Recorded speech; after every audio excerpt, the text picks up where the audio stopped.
Hey guys, welcome to 14th computer networking tutorial from ifactioner.com, and today we will discuss about ring topology.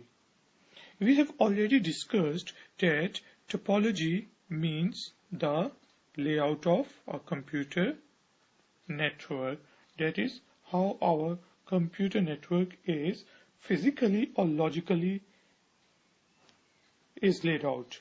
So we have already discussed that there are four types of topologies. Number one is bus topology. Then we have got ring topology, and which will be a topic of our discussion today. And we have got star topology, and we have got mesh topology. So let's start our discussion on ring topology. What is a ring topology? As the name suggests, in ring topology, all the nodes, that is your computers, your server, or your devices, are connected to each other and they form a ring.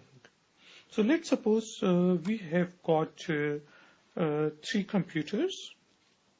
Computer 1 is connected to computer 2.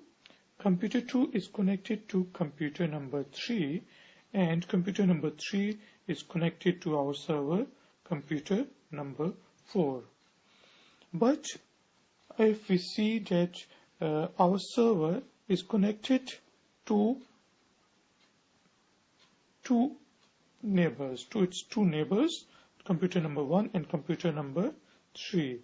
So, in the ring topology, every computer or every node, if I would say, is connected to two devices which are its neighbors. For example, so our computer 1 is connected to our server, right? And it is also connected to computer number 2. So it's a very simple form of topology, and every computer is connected to two of its neighbors and they form a ring.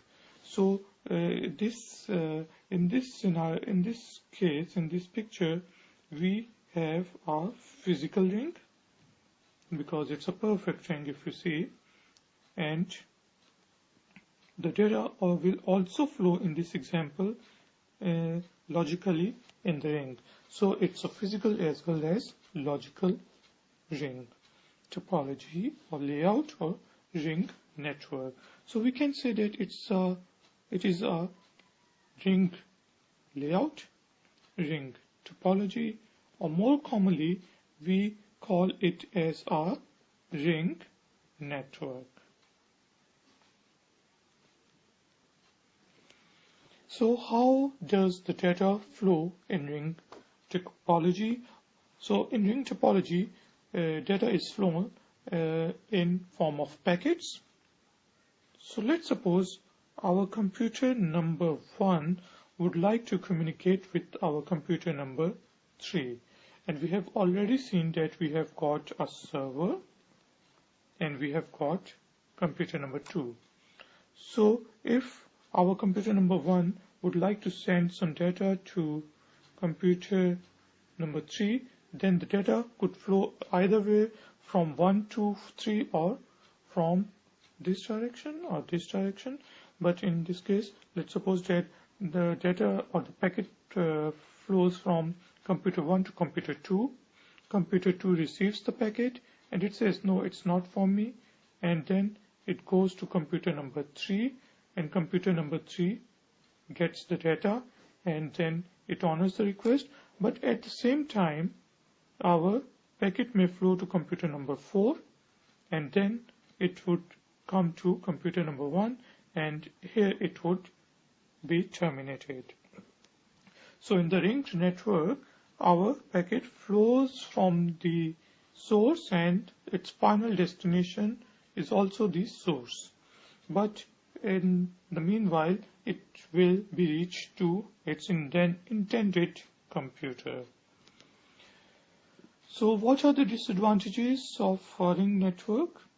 Is that there is a single point of failure. For example, if there is a break in the wire, then our ring is affected, the communication within the ring is affected, and even if one of the node fails, then the communication is also affected. But the main source of failure is basically the wire which is connecting all the computers or the nodes. So to tackle this problem, we have got our ring topology, in which we have got our ring, in which, let's suppose, a data flows in a clockwise position, and at the same time we have a counter ring in which the data flows in the other direction. So if, let's suppose, our external ring fails, the data would be able to flow using the internal ring.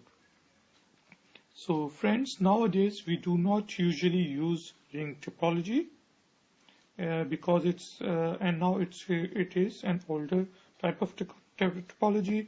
Nowadays, for quite some time, we have been using star topology, and we would be discussing about star topology in our next tutorial. Thank you very much for joining me on ifactoner.com video tutorials. If you would like to know more about star topology or ring topology or bus topology, then please visit ifactoner.com. I see you in the next tutorial. Take care. Bye.